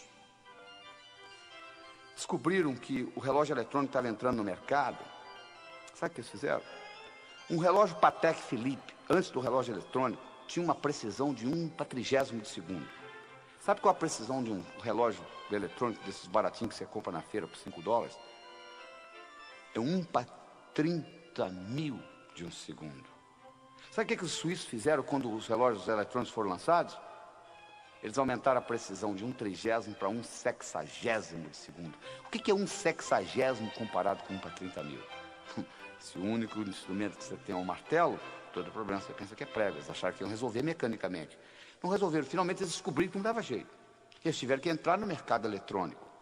Quando os suíços decidiram entrar no mercado eletrônico, eles tiveram que voltar a estaca zero. Toda vez que você muda um paradigma, você tem que voltar a estaca zero. Eles tiveram que aprender eletrônica com os japoneses e os americanos. Então, todas as vezes que você faz uma mudança de paradigma, você tem que voltar a estaca zero. Você tem que admitir que você é obsoleto naquilo. É importante você entender isso. O único jeito de você crescer é você dizer, eu estou obsoleto nisso, deixa eu aprender com quem sabe. Mas tem gente que é arrogante. Arrogância é cegueira cognitiva. Há, por exemplo, uma grande mudança de paradigmas no mercado, por exemplo, de gerenciamento. Antigamente, o bom gerente era o cara que resolvia problemas e reagia à situação. Hoje, o bom gerente é um indivíduo que antecipa o futuro. Ele questiona o que está para vir e ele identifica oportunidades. É para isso que você ganha, para identificar oportunidades. Isso é importante você entender. E outra coisa importante de você mudar o paradigma é você entender, existe uma metáfora criada por Paul Cordes e Dodd Lynch nos Estados Unidos, onde eles fazem uma comparação seguinte, que você pode viver a sua vida em 3 tipos de estratégias diferentes. Você pode ser uma carpa, um tubarão ou um golfinho. Carpa é aquele indivíduo que é a vítima do mundo. Coitado de mim, estou sofrendo. Eles fizeram isso comigo. O tubarão é o indivíduo que está engolindo os outros. É sempre do jeito dele. E o golfinho é um indivíduo que, quando ele está perto de uma carpa, a carpa pensa que ele é tubarão. Quando ele está perto de um tubarão, o tubarão pensa que ele é carpa. Mas na realidade ele não é nem carpa nem tubarão. Ele é golfinho. E a filosofia do golfinho é o seguinte: para eu ganhar, você não precisa perder. A não ser que você insista. Aí o problema é seu. Por quê? Porque o universo é um lugar potencialmente abundante, feito para todos ganhar. Para eu ganhar, você não precisa perder. E esse conceito é uma mudança de paradigma, é uma mudança de atitude que nós precisamos fazer na nossa civilização. Porque se nós continuarmos com o paradigma do ganha-perde que nós temos no momento, que se deteriorou para perde-perde, principalmente aqui no Brasil, se nós continuarmos com esse paradigma, nós vamos destruir o planeta, porque não vai ter planeta aqui para os nossos netos e bisnetos. Nós temos que aprender a fazer mais com menos. Este que é o grande segredo, essa que é a grande mudança de atitude. Não é aumentar o número de funcionários, não é aumentar o orçamento, não é aumentar o número de horas. É você ser mais excelente naquilo que você faz. E com isso você vai aprender a fazer mais com menos. Você vai produzir mais e menor número de horas. E assim por diante. Essa palavra é resumida do seguinte modo: sinergia. Todo o universo é construído sinergeticamente. Toda a geometria universal é sinergética. E menos do que 0,00001% da população no mundo tem ideia do que a palavra sinergia quer dizer. E sinergia quer dizer o seguinte: o todo é maior que a soma das partes. 1 mais 1 é igual a 4, você muda a matemática. E para você fazer sinergia, você tem que trabalhar com comunicação, respeito mútuo, intuição. E nesse processo de vários cérebros, nesse network, nessa combinação, a somatória do time é maior do que cada indivíduo individualmente. Isso é uma mudança de paradigma essencial para a sobrevivência do planeta. Então, no momento que você muda essa atitude, que você passa a ter a atitude que para eu ganhar você não precisa perder, a não ser que você insista, você muda a sua percepção com relação ao universo. E por incrível que pareça, quando você passa a jogar o jogo do ganha-ganha, você vai ter mais chances de ganhar também e ser mais bem-sucedido na vida. O Napoleão Hill mostrou que aqueles indivíduos que começaram pobres e se tornaram ricos, eles descobriram esse processo, descobriram o processo do ganha-ganha. Então todo mundo ganhando. E com isso nós terminamos essa parte da atitude. Então lembre-se do seguinte, o que é importante não é o que acontece com você, mas como você responde ao que acontece com você. Nós falamos no começo desse programa, nós íamos discutir 6 características que fazem a diferença. A diferença que faz a diferença entre um indivíduo bem-sucedido e um indivíduo que batalha, não consegue chegar a lugar nenhum. Nós vamos discutir agora as 2 restantes, trabalho e ambição. Vamos começar com o trabalho. O único lugar que eu conheço que sucesso vem antes de trabalho é no dicionário. Sucesso é com S, trabalho é com T. Por outro lado, trabalho sozinho não traz sucesso. Olha o operário de fábrica. Ele levanta cedo, carrega uma marmita com ele, trabalha o dia todo, volta para casa à noite, faz isso anos e anos e anos e aposenta com salário mínimo. Sucesso só vem antes de trabalho no dicionário. Trabalho sozinho não traz sucesso. Onde que está o segredo? Isso é que você vai aprender agora. O segredo está no seguinte: para você ser bem-sucedido, você tem que fazer as coisas acontecerem. Tem que gerar ação.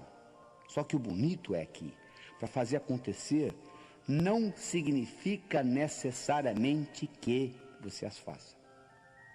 Escutou bem? Fazer acontecer não significa que você tenha de fazê-las. Existe uma coisa chamada delegação. Uma palavra bonita que pouca gente entende o significado. Eu vou explicar para você aqui qual o significado da palavra delegação. Delegação significa o seguinte: eu vou solicitar a alguém fazer no meu lugar, alguém este que eu sei de antemão que vai fazer pior do que eu faço. Eu já sei de antemão. E vou solicitar por 2 razões. Primeiro, porque eu, delegando, vai me dar tempo livre para fazer outras coisas mais importantes. E segundo, tão importante quanto a primeira, eu vou dar ao outro indivíduo a oportunidade de crescer. Você chegou onde você chegou na sua profissão porque alguém delegou alguma coisa, alguém deixou você fazer antes de você estar bom naquilo. Então, quando eu delego alguma coisa para alguém, de antemão eu sei que a pessoa vai fazer pior do que eu. Mas mesmo assim eu delego. Eu delego porque eu dou a ela a oportunidade de melhorar. E ao mesmo tempo eu me libero para poder fazer as coisas mais importantes. É importante você entender isso. Porque o que realmente dá resultado no mundo é você ter ideias abstratas e implementá-las. Quanto mais abstrata for a sua ideia e implementada, que ter só ideia também não adianta, mais rendimento você vai ter. Se eu tiver uma ideia sobre transportes, vai gerar mais dinheiro que se eu tiver uma ideia sobre carros. Que vai me dar mais dinheiro se eu tiver uma ideia sobre Ford. Que vai me dar mais dinheiro se eu tiver uma ideia sobre Del Rey. Que vai me dar mais dinheiro se eu tiver uma ideia sobre rodas do Del Rey. Então, quanto mais abstrata, mais hierarquicamente superior for a ideia e implementada, mais rendimento ela vai ter. E quando eu crio uma ideia muito grande, eu não tenho condições de implementá-la sozinho. Eu preciso de uma equipe, eu preciso de delegação, eu sei que gente vai fazer errado. Então é importante você entender esta característica. É importante também você entender, se você trabalha para alguém, que o maior erro que um indivíduo pode cometer na vida é pensar que ele trabalha para os outros. Você não trabalha para ninguém, meu amigo. Você pode até ter alguém que lhe dê um salário no fim do mês, alguém que lhe pague uma secretária, que tem um telefone, etc. Mas na realidade, você está sempre trabalhando para você. O Napoleon Hill mostrou, naqueles milionários, aqueles que começaram pobres, foram funcionários e terminaram ricos, todos eles tinham uma característica em comum. Eles trabalhavam como se a empresa fosse deles. Eles economizavam como se a empresa fosse deles. Eles administravam como se a empresa fosse deles. Porque isso estava dando a eles know-how, conhecimento de como administrar uma empresa. E quando eles abriam uma deles, eles já tinham essa experiência. Porque o indivíduo, de modo geral, diz assim: não, eu não vou me empenhar nessa empresa porque ela não é minha. O dia que eu tiver a minha, sim. Mas aí você perde a oportunidade de praticar ser dono de empresa. Você pode praticar ser dono de empresa na empresa do outro. Gastar como se fosse sua, economizar como se fosse sua, administrar como se fosse sua. E com isso, você está pegando know-how, para administrar a empresa. É importante você entender isso. O maior erro que você pode cometer é pensar que você trabalha para os outros. Você não está trabalhando para ninguém. Você está sempre trabalhando para você. Esse conceito é fundamental que você entenda nesse mecanismo. A outra coisa importante que você tem que entender em termos de trabalho é o seguinte: existe uma grande diferença entre eficiência e eficácia. Eficiência significa fazer a coisa bem feita. Eficácia significa fazer o que precisa ser feito. Tem indivíduo que passa a vida inteira fazendo bem feito, coisa que não precisa ser feita. Ora, se não precisa ser feito, não há razão de você fazer. Eu acho que todas as vezes que você for fazer alguma coisa que envolva tempo ou dinheiro da sua parte, você tem que parar e questionar. Isto é realmente importante ou não? Se a resposta é não vai perder tempo colocando isso, porque está gastando energia por nada. Tem uma história muito interessante que eu conto, que é a seguinte: nos Estados Unidos é uma sociedade de consumo muito maior que a brasileira. E nos Estados Unidos troca-se aparelho doméstico com muito mais frequência do que aqui, incluindo geladeiras. E se você é mais antigo, se você for visita a sua avó, você vai ver que a geladeira da sua avó, se ela é mais antiga, ela é diferente da sua. Ela tem uma tranca na porta, né? Que as geladeiras mais modernas hoje não têm.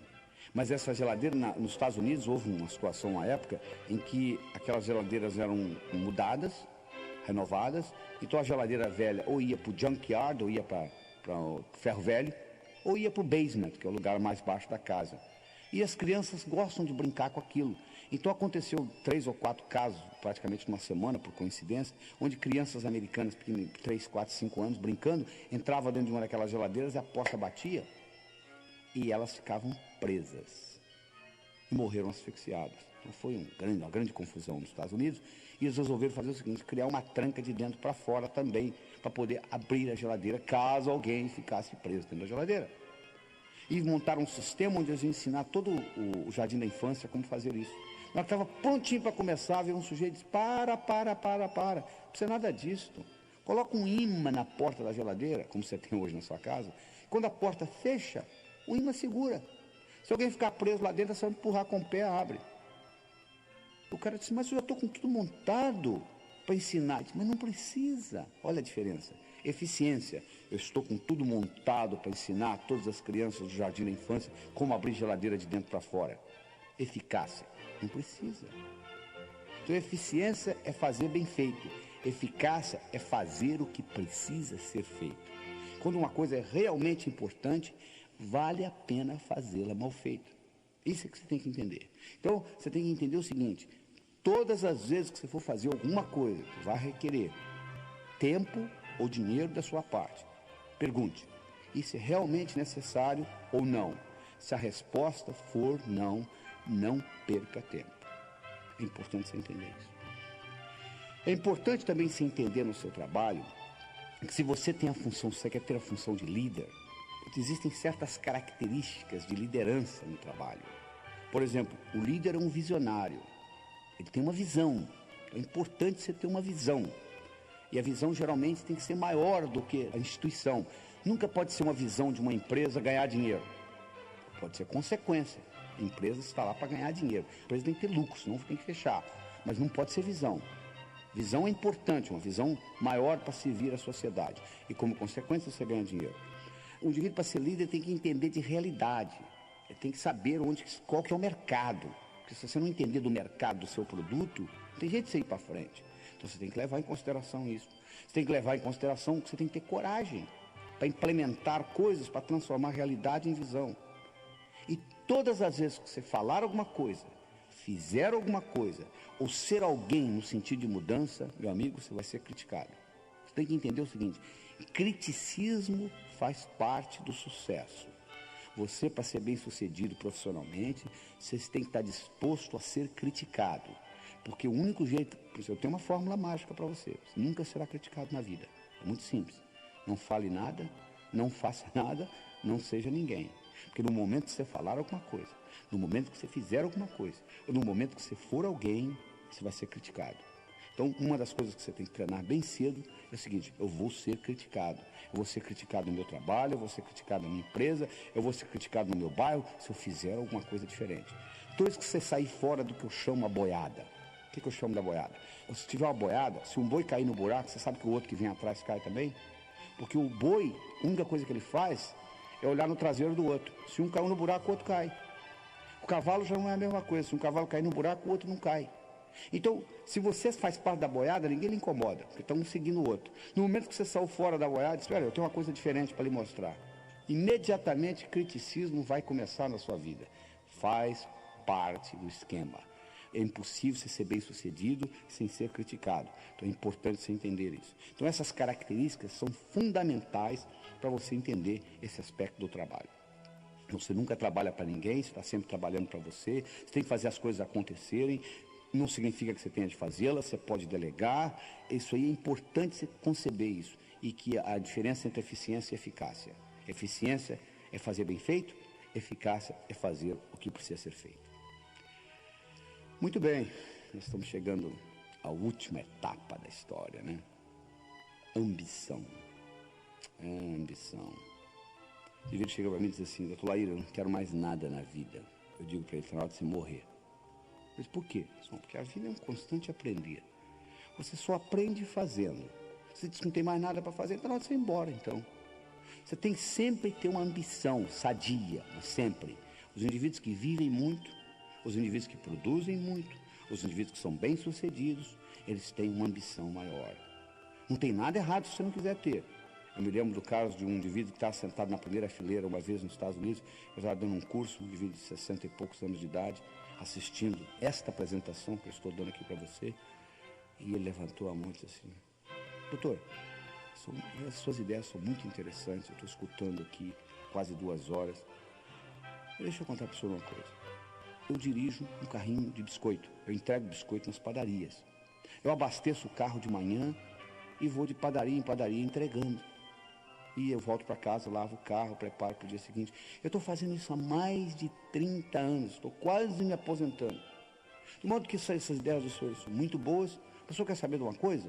Eu vou continuar dirigindo meu carrinho de biscoito. Eu falei com ele: meus parabéns.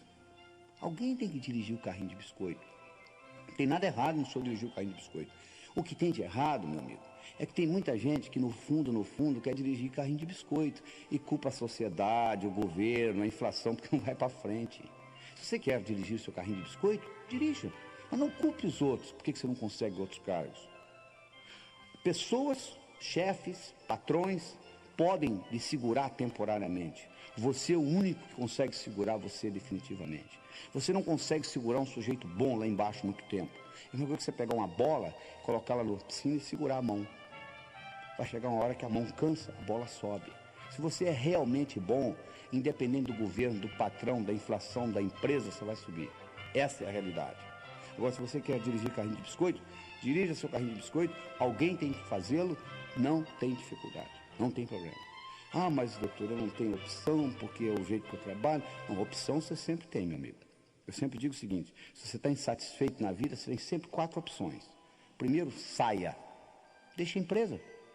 Ah, mas eu não posso, eu sou pai, eu tenho filhos para tratar. Tá bom, então mude você. Se adapte à empresa. Ah, mas está muito difícil. Então muda essa empresa, muda o sistema da empresa. Ah, não tenho poder para isso. Então sofra. Faça o que a maioria faz, sofra. Você sempre tem uma opção, você tem 4, olha só. Você pode sair da empresa, você pode mudar a empresa, você pode mudar você, se adaptar à empresa, ou você pode sofrer. Não fala que você não tem opção não, que a opção sempre existe. Sempre existe. Agora, se você quiser fazer coisas grandiosas, você tem que ter uma ambição, tem que fazer o impossível. O impossível. Sabe o que é impossível? O impossível é aquilo que ninguém faz até que alguém faça. Isso aqui é impossível. Em 1964, um estudante de medicina inglês de nome Roger Bannister correu pela primeira vez 1 milha em menos de 4 minutos.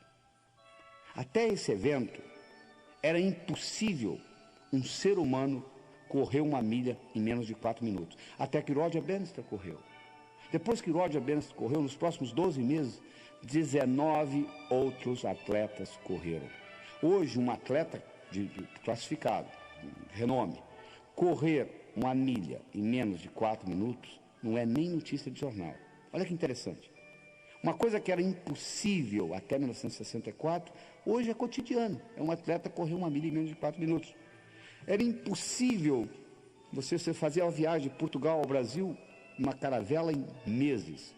Hoje você pegar um Concorde, você atravessa o Atlântico em 3 horas. Era impossível isto há 100 anos atrás. Hoje é comum. Então você observa o seguinte, se você partir do princípio que é impossível, você não vai fazer nada. O impossível é aquilo que ninguém faz até que alguém faça. Isso é que é impossível. Então você tem que realmente fazer o impossível. Você tem que fazer coisa que parece que não pode ser feita. E com isso, você vai progredir na vida. Ah, mas doutor, mas o problema é que eu não tenho sorte. Sorte? Não existe sorte, meu amigo. Sorte é quando preparação encontra oportunidade. Isso é que é sorte. Deixa eu contar para vocês a minha história particular. Em 1975, eu morava em Teófilo Otoni, no Nordeste de Minas, e nós tínhamos um grupo de médicos, nós construímos um hospital lá, o Hospital São Lucas. Era uma sexta-feira à tarde, o telefone tocou, de um hotel. Eles disseram, nós temos um hóspede aqui com dor no peito. Dá para ouvir? Eu falei para o indivíduo, eu estou saindo para um fim de semana longo, chame outro. Mas nós chamamos outros 2 médicos, falaram a mesma coisa. Eu falei, tá bom, estou indo aí. Eu cheguei lá, o indivíduo estava com dor no peito, eu fiz um eletrocardiograma nele, ele está tendo um infarto. Levei-o para o hospital. Ele não falava português direito. Ele tinha vindo até Teófilo Otoni comprar pedras preciosas que ele vendia nos Estados Unidos. Conversando com ele, ele me perguntou assim, você conhece o meu filho? Eu falei, quem que é seu filho?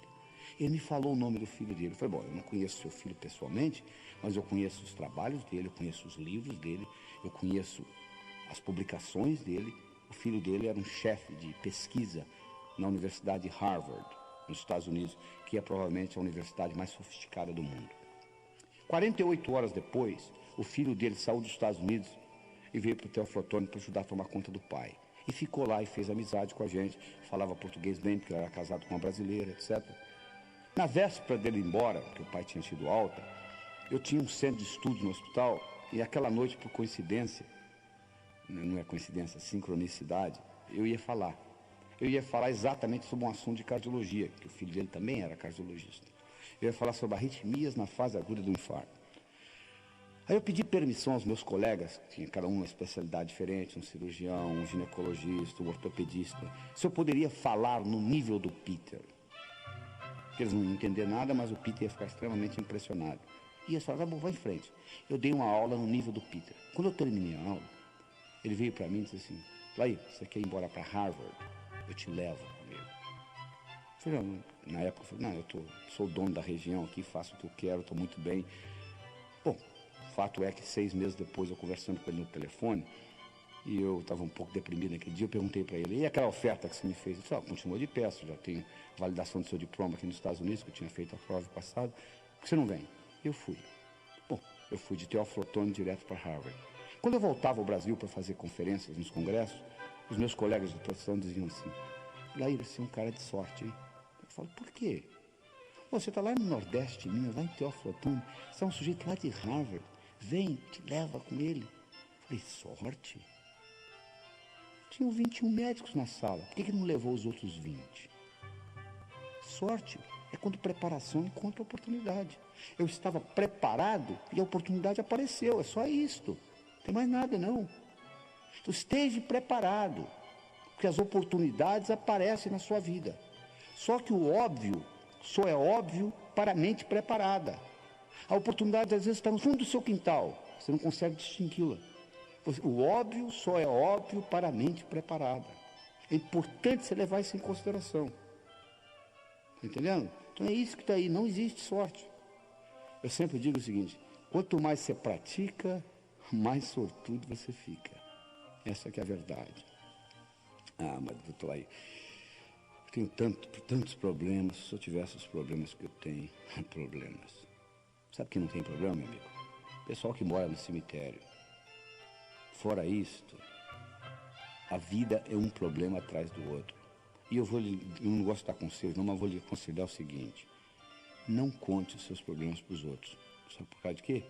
80% não está nem aí. E 20% está feliz porque você os tem. Tá bom? perder tempo contar seus problemas para os outros. Problema faz parte do viver. O segredo não é você ficar sem problemas. O segredo é você encará-los de uma forma diferente. Os seus problemas são os seus melhores amigos. Deixa eu contar para vocês um problema que eu tive que fez uma diferença muito grande na minha vida. Quando eu tinha 12 anos de idade, o cachorro da minha vizinha sumiu. A vizinha veio e disse: aí, você roubou meu cachorro. Eu nem sabia que só tinha cachorro. Roubou, não roubou, roubou, não roubou. Ela foi no posto policial e deu parte. Eu fui chamado lá. Veio uma intimação para meu pai. Meu pai me apresentou a intimação e disse: olha, estão lhe chamando no posto policial. Eu disse: papai, o senhor vai lá comigo? Eu disse: não, de jeito nenhum. Você vai sozinho. Papai, eu tenho 12 anos. O problema é seu. Eu arrumei um tio, ele foi comigo. E eu comecei a arco-ir com um cabo ignorante que tinha lá. E roubou, não roubou, roubou, não roubou. E ele achou um atrevimento muito grande da minha parte. Eu com 12 anos de idade estava discutindo com ele. E ele fez eu pagar o cachorro. Ele voltei para casa com uma multa, uma quantia que custava o cachorro que eu tinha que pagar. Cheguei em casa e mostrei para meu pai. Falei: ó, entregaram isso lá. Ele falou: o problema é seu. Eu falei: papai, eu tenho 12 anos de idade. Eu disse: o que eu tenho com isso? Você tem que se virar. Por coincidência, como eu disse, não tem coincidência, por sincronicidade. O primeiro dinheiro que eu tinha ganho na minha vida foi dando aula particular de matemática. Com 12 anos de idade, eu já dava aula particular de matemática. O primeiro dinheiro que eu ganhei nas férias era exatamente aquela quantia que está sendo solicitada. Eu peguei aquele dinheiro e paguei. Por muitos anos, eu tive um ressentimento do meu pai por duas coisas. Primeiro, por não ter me levado lá. E segundo, por não ter pago a multa. Mas um dia eu tive um insight, o seguinte: aquilo foi uma das melhores coisas que aconteceu na minha vida. Porque a partir dos 12 anos, nunca mais eu pedi dinheiro a ninguém. Eu passei a ganhar o meu. E graças àquele evento, com 19 anos de idade, eu era financeiramente independente. Ou seja, muito cedo na minha vida eu comecei a ganhar dinheiro. Então, graças a Deus que o cachorro da vizinha sumiu. Não é? Aquilo que parecia ser um problema, na realidade, foi uma solução. Então, o que eu gostaria que você encarasse é o seguinte: quando você pensa que é um problema, talvez seja um modo do universo lhe ensinar e lhe jogar para frente. Leve isso em consideração, entendeu? Que os problemas são os modos de você crescer na vida. Encare o problema não como um inimigo, mas como um amigo.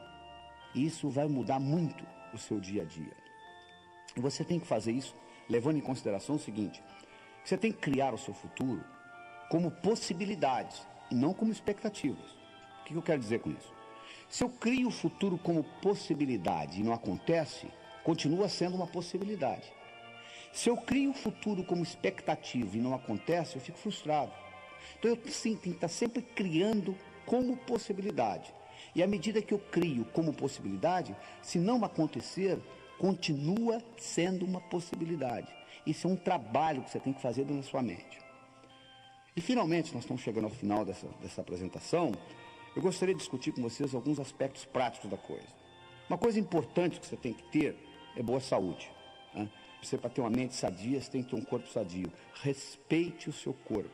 Eu posso pegar um Mercedes-Benz, colocar água com gasolina nele, ele não vai ter um bom desempenho. É muito importante aquilo que você coloca na boca.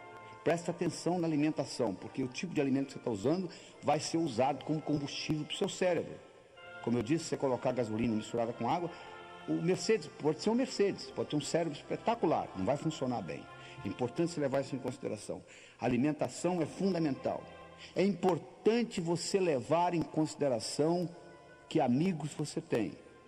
Eu já disse antes, se você vive em terreiro de peru, é muito difícil você aprender a voar com águias.